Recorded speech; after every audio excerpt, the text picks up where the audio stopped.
In this video I'm going to show you how to replace the brake pads on an Ancheer bicycle. Very simple. Take these two bolts out first. An Allen wrench for that. Make sure it's metric. This bicycle, it's metric. It's not say if you live in America. And this is the brake pad, brake caliper. There's a bolt over here at the bottom. You'll have to release the cable. So the cable has to be loose for you to be able to do this. Now what you're going to do is, with the same Allen wrench, you're going to take this little cap on the back. You don't have to completely remove it, but it's easier to work that way, so I prefer to take it off this way.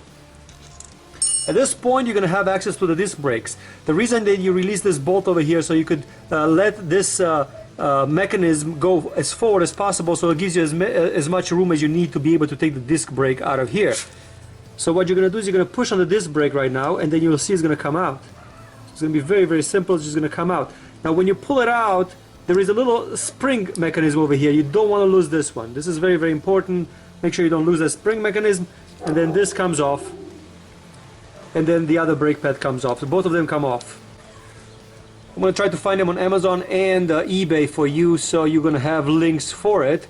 To assemble it, it's very simple. Put the first disc brake pad back in. So the first disc brake pad goes back in. Put the second one back in. At this point, it's good to have a screwdriver to split them apart. So just put a screwdriver in between them. And now you're ready to put the spring back in. Remember that little spring that you took out? So you've got to compress it, and then you just push it in between these two little pads. So just make sure you compress it. I hope the camera focuses properly. You compress it and you just slide it in here. It has two little channels it has to go into. So it will click when it gets in. There it is. So it just clicked. Now you're ready to put your cap back on. So make sure you put this cap back on the right way, so you could screw it in with the Allen wrench. So this one has to go all the way in. This one is also an adjuster, so I'm going to show you how to adjust the brake under this situation. At this point, mount the caliper back on the bike. So put your bolts back on the bike. Okay, and this is the important part. I'm going to take you outside because I need better lighting for it. Concentrate. Remember this little adjuster over here on the inside of the brake pad.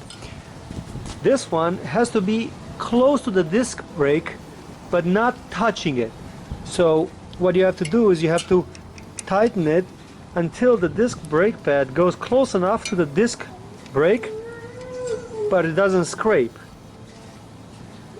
Okay, so that's the first step. Now it's close enough.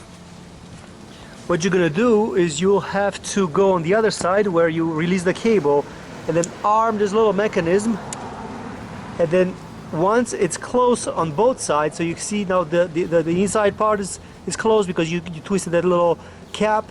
Now the outside is closed because you push this little mechanism. See how it's going to close the gap?